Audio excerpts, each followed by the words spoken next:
Hello, good to see you out there. I had one of the best conversations with my grandson the other day. We were talking about social media internet sites, and I really didn't think he'd care much about what I had to say because I am old. But he quickly replied with people of his generation should listen to older people because they have a lot of wisdom. Surprised by his comment, I certainly was. But it also made me wonder just what others of my generation thought about their own acquired wisdom.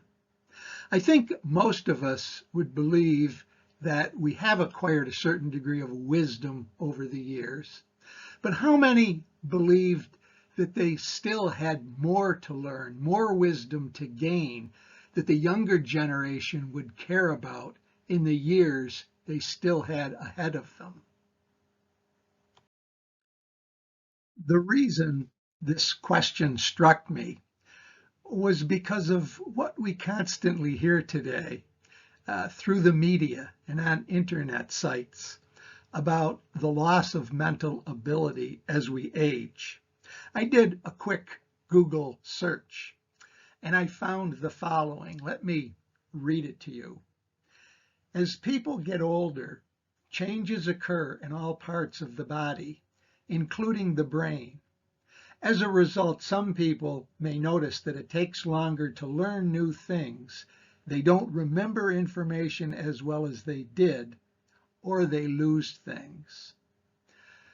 Such stories are common today. But is it the case that there's nothing we can do about this? It's easy to start to believe that from all that we hear.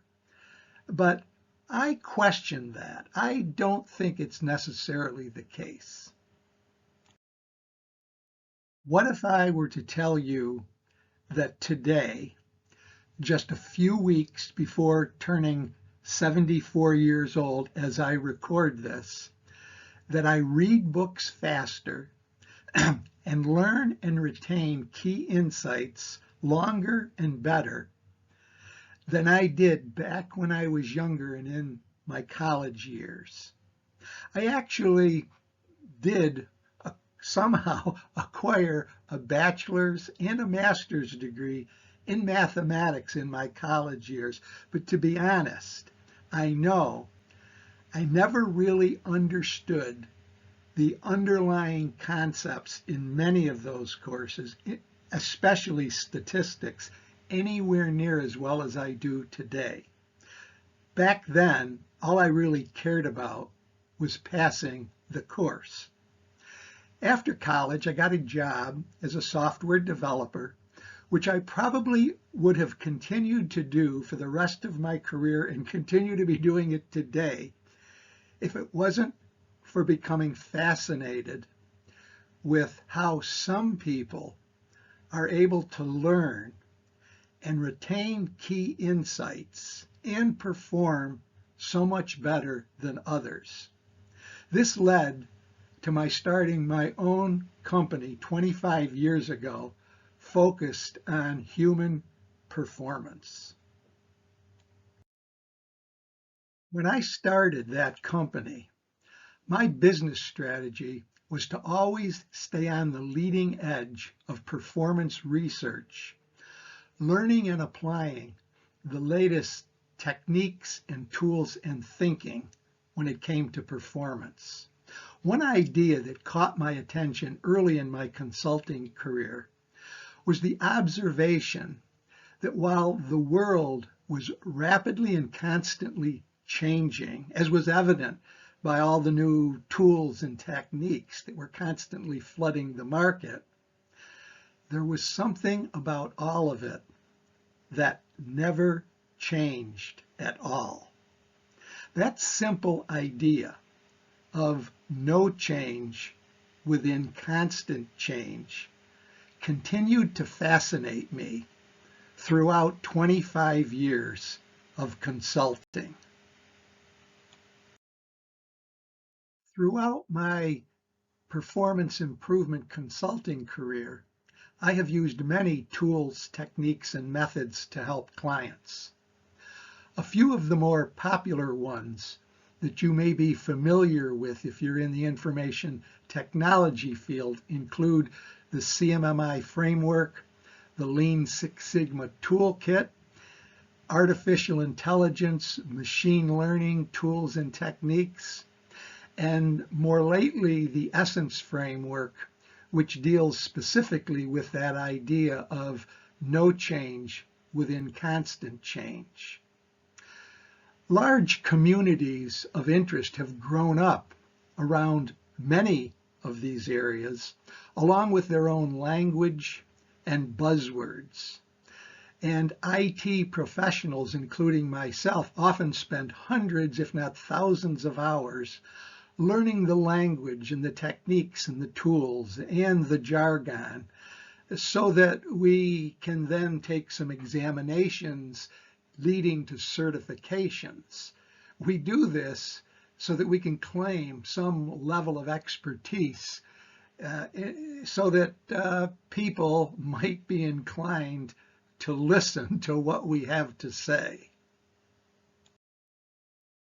To be honest, I have gotten off this somewhat crazy train.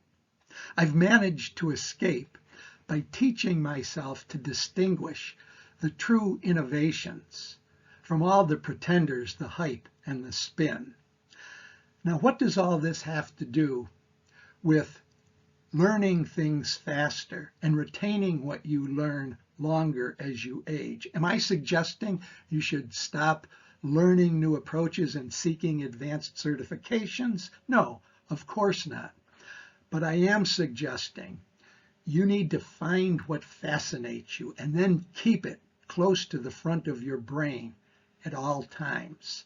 And then when you pick up a book or decide to learn something new, stay alert for what matters most to you, because your brain will only stay sharp if you keep it razor focused on things of substance that you care about.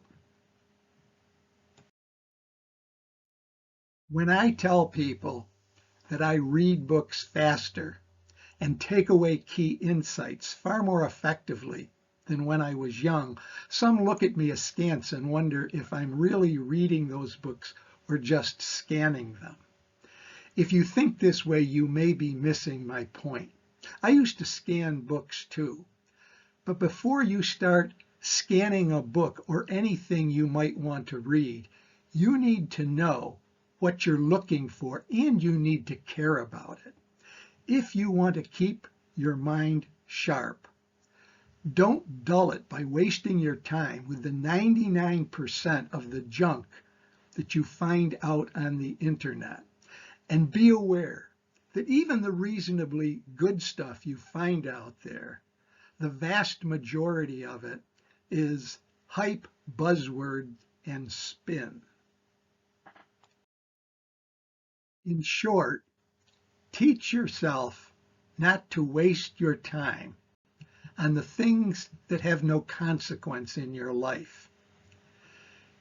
If you focus the limited time you have on this earth on the things that matter most to you, you will find your brain rapidly sucking up every word you put in front of it and holding on to it far longer than you ever imagined.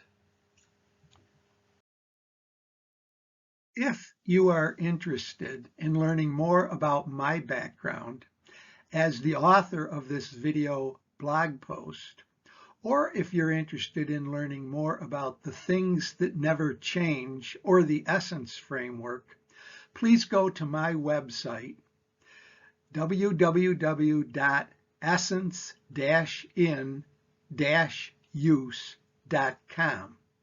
Hey, thanks for listening. Hope you have a great day.